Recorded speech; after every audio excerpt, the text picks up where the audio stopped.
Well, even though we just got a new Wes Anderson movie, we won't have to wait long for a new one, as he's about to dispatch production for his next film soon.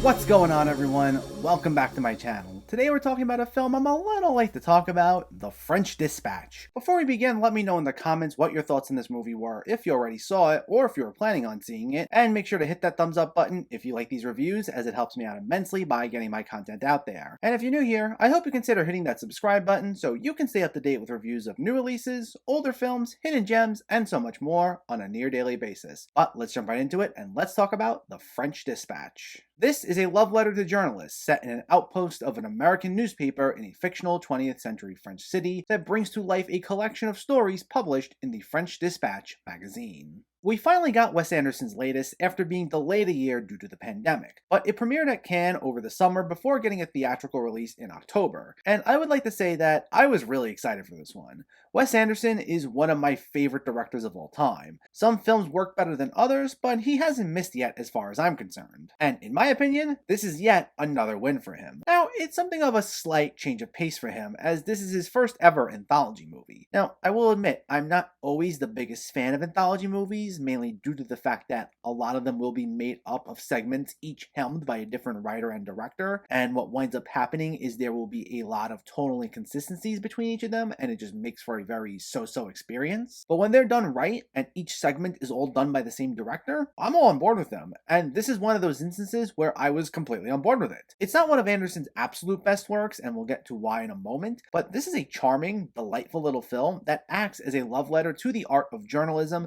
that had something to offer both with its bookending segments as well as through each of its chapters. The quote-unquote main story is an obituary on Bill Murray as the editor of the French Dispatch magazine, named Arthur Heltzer Jr., and we get a look into the newsroom where we see the likes of Elizabeth Moss, Jason Schwartzman, Griffin Dunn, and various others as his writers, editors, and proofreaders. And in accordance with Arthur's last wishes, publication is to immediately cease on his magazine following his death, and this is a look at the farewell issue, which features the republications of numerous classic stories, and will cut back and forth between the actual stories covered by the magazine and then to the editing room where Heltzer was speaking to the writers and the rest of his team at the time of publication. Now, there are really three main stories, but there is a very short fourth one that kicks things off with Owen Wilson as a travel writer cycling through the town of Ennui. And this one's nice. It's mainly just done for comedic relief, and it does a nice job of setting the stage for what to expect of this movie. And it's worth noting that each of these segments features Anderson's signature blend of very absurd, direct style of comedy with a little bit of character drama that doesn't tip too much in the way of melodramatic.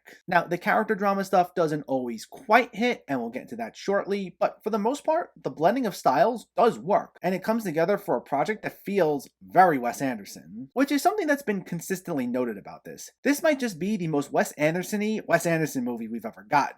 Possibly ever. While I do think the movie's worth watching whether or not you're a hardcore fan of the guy, I do think that it's the devoted fan base like myself that will get much more out of this. It contains a lot of his signature visual flair. Each sequence has very distinct color palettes that just pop right out at you, and you're able to quickly point out just about where everything is that he wants you to see. It also features a lot of characters talking directly to the camera. Due to this being from the point of view of journalists writing out their stories, there will be an abundance of instances where either the writer of the story or a character within that story is speaking to the audience. Or if they're actually speaking to someone else within the scene, the audience sees the conversation through that person's eyes. So there will be a scene of, say, Benicio del Toro and Adrian Brody speaking to one another in one scene, and when Adrian Brody speaks, we'll see it as if we're sitting right where del Toro is, and vice versa. It takes on an extremely meta vibe all throughout this, and I can see if you prefer to be totally immersed in a world as a viewer, rather than having a lot of these almost self-referential moments, I can see that taking its toll on you, especially with the amount of times it's done here. But I really have no issue with it, especially because I found a lot of the dialogue to be sharp as it typically is in a Wes Anderson project, with each scene beautifully and meticulously shot. So I was totally good with this and didn't find the presentation distracting. And speaking of the way this is filmed, this also makes extensive use of wide shots. We get a lot of sequences where Anderson covers a wide landscape, usually portrayed as this somewhat flat surface, again typical in his sort of films, but he makes each of these moments count with these very succinct movements all throughout the frame and keeping the scene busy. So like in the opening, there's a wide shot of this large complex that leads up to the French dispatch room, and we'll see a lot of open spaces where the stairs are, and we'll see this one guy towards the upper left frame sweeping the entire time. But as all this is going on, there's a waiter trying to make his way up to the main room, and we'll see him quickly moving from one open space to the next in these very rhythmic movements, and you're taking in all of this imagery as you follow him around, and it's just a great way to take advantage of an entire frame. I mean, honestly, people like to talk about how certain big blockbusters, you absolutely need to see them on the big screen, and while I'm someone who's fine with watching movies either at home or in theaters, I will argue that Wes Anderson's movies do benefit from the big screen, because he keeps all of his shots so busy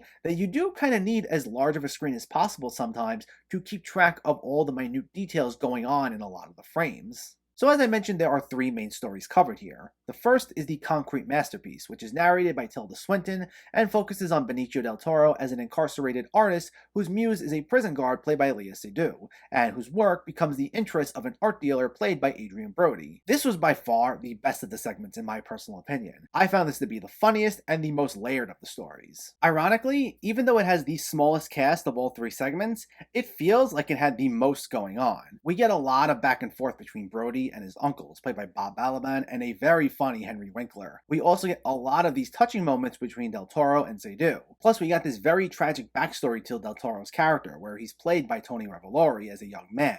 Also, the pacing was just fantastic in this story, and I think it had the most satisfying conclusion of the bunch. The second story is Revisions to a Manifesto, which is narrated by Frances McDormand and focuses on her relationship with a student revolutionary played by Timothée Chalamet. This was probably the weakest of the three, if I had to be perfectly honest. There are some nice cameos here, like Christoph Waltz pops up in a very brief role as an art dealer, and the cast all do a fine enough job here, with several moments containing Anderson's signature deadpan humor.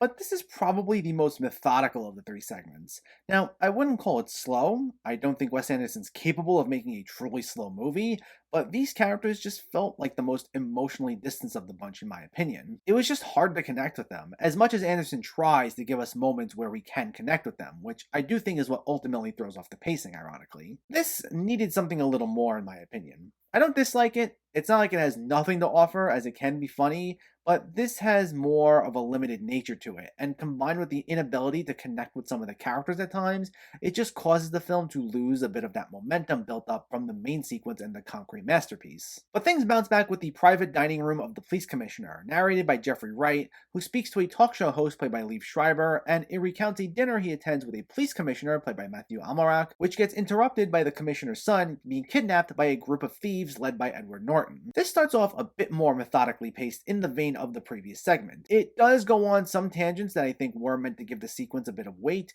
but it didn't quite reach the emotional heights that it should have, though it really cranks things up as it goes on. Once again, we get some fun cameos like Willem Dafoe and a severely underused Saoirse Ronan, and it ends in quite a bonkers last act. I won't reveal the entirety of it, but one of the pivotal moments in the segment does involve a long animated sequence that allows Anderson to be a bit more over the top than he normally gets to be. It's nothing that's tonally jarring compared to what he's done, like he's always had this level of absurdity in each of his films, so this won't feel like anything too disconnected from his previous work. But as we've seen in movies like Fantastic Mr. Fox and Isle of Dogs, both great films, he knows how to make animated sequences feel very well animated. He always makes sure they're bursting with energy, and that's what we get in this one sequence here, which was probably one of my favorite moments in the entire movie. Like, the sequence of events themselves aren't inherently funny, but his presentation of those events are what really makes them shine, so I laughed out loud quite a number of times here. And it allows this movie to end on a high note as it goes into this very short epilogue.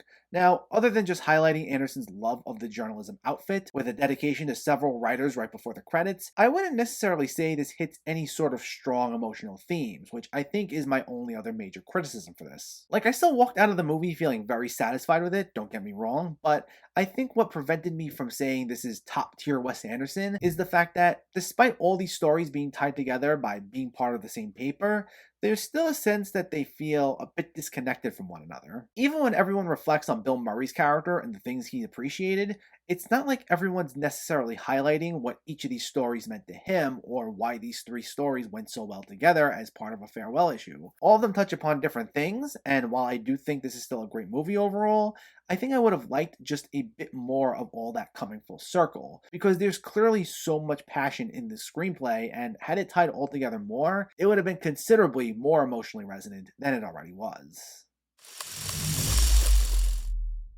While The French Dispatch might be geared more towards hardcore Wes Anderson fans, it's yet another win in his filmography as far as I'm concerned. This is a heartfelt, very funny tribute to the art of journalism that's gorgeously shot and frequently engaging. While some stories work better than others, and I would have liked had it all tied together just a bit more neatly, it's still very entertaining and easily managed to put a smile on my face. The French Dispatch gets an 8 out of 10. So let me know, did you see The French Dispatch, or are you planning to see it, and what were your thoughts? Was this one of your favorite Wes Anderson movies? Was it one of your favorite anthology movies? Let me know in the comments below so we can discuss. Also, if you enjoyed this video, please like it and share it, and for more movie reviews and film discussion, please make sure to hit that subscribe button to stay updated. Thanks for watching everyone, and keep having fun with film.